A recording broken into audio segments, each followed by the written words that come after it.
Patrizio. I'm a pharmacist in Canada and also an entrepreneur. I own my own pharmacy.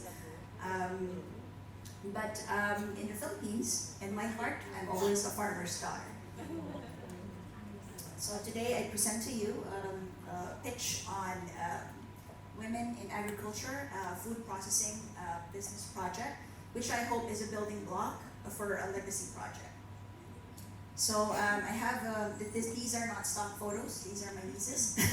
So they're action photos. Holding pineapple is Adrian, and Felicity holding a bucket of eggs. So the vision for this project is to create a template. So it's more like, sorry, I have my notes in here.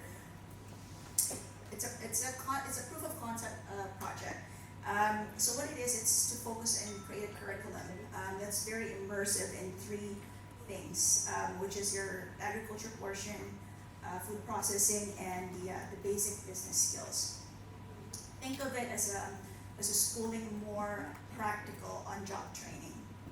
So what I find as a challenge for us as a farmer, as a family of farmers, I guess, or my mom as well, is that we don't seem to have a generation interested in agriculture anymore. And that is a problem. So we wanted to be able to create something that's a scalable project that we can maybe do it in other places in the Philippines where we can encourage the youth to be interested in agriculture.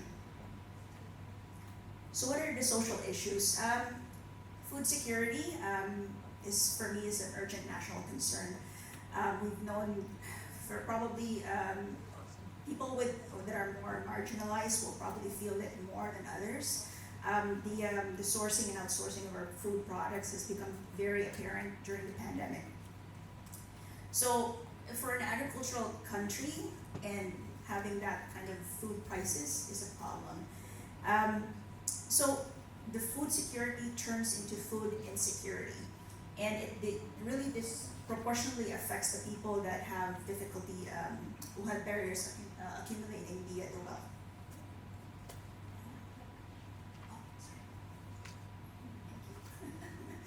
So it is important. Technical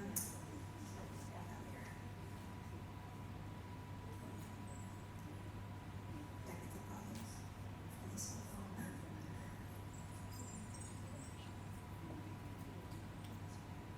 All right. Okay. So here you go.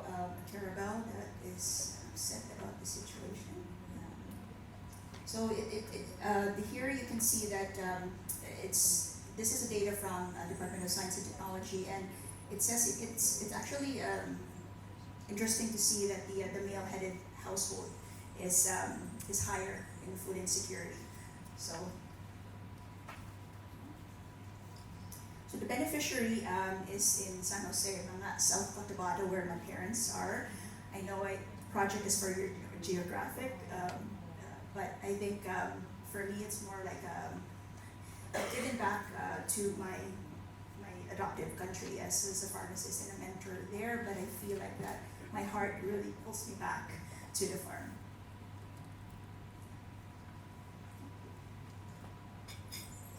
So today's situation, you'll see here how,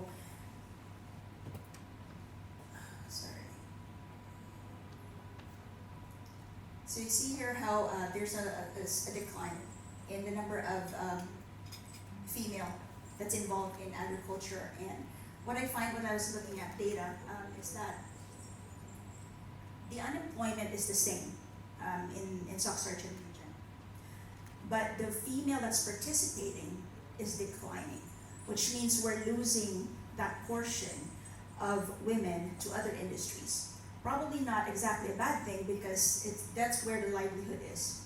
But we have to make agriculture lucrative in order to retain those women interested in agriculture.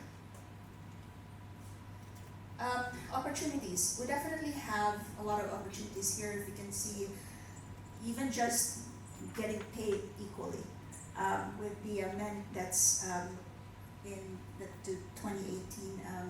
So we can even start there, just making that equitable.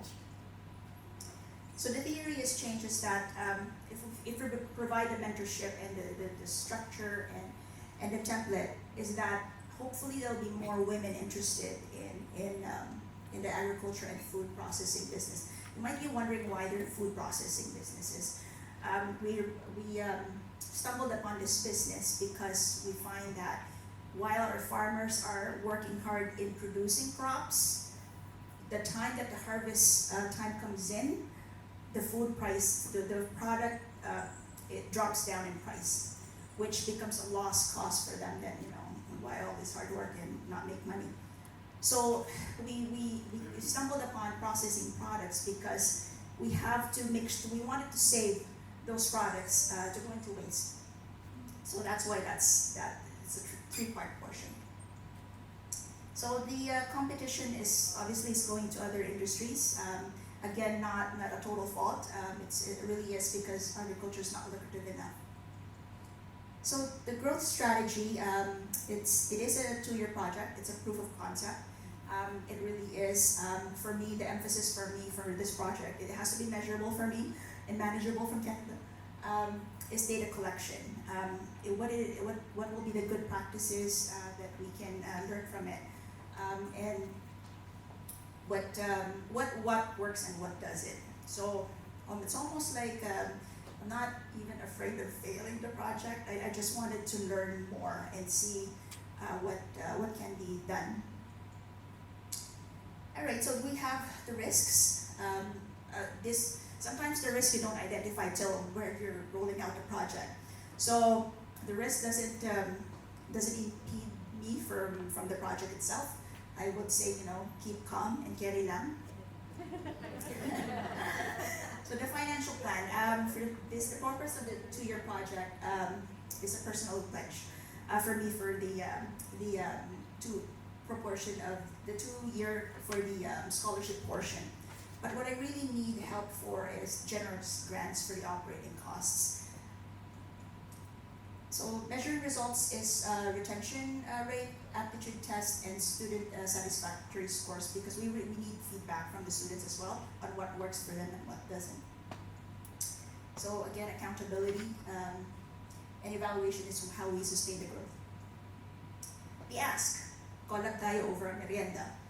So I am a legal drug dealer, but I'm definitely not an agriculture expert, not an education expert. So I know I need help. So I'm open to suggestions and of course generous grants. Okay, so this is it, Pansit. So I have a little quiz. I don't have the prize right now. I can mail it to you. All right. So I have one question I have is, does anyone remember the flower that I have on that presentation? I know I was fumbling around, but sorry. Does anybody remember a flower in that? Oh, yeah, very good. Get the prize. You'll have to get your number later. All right. And next question is, what region number is Sock Sergeant in? Number, region number. 12. Oh, you said 12? She said 12 here. Who said 12?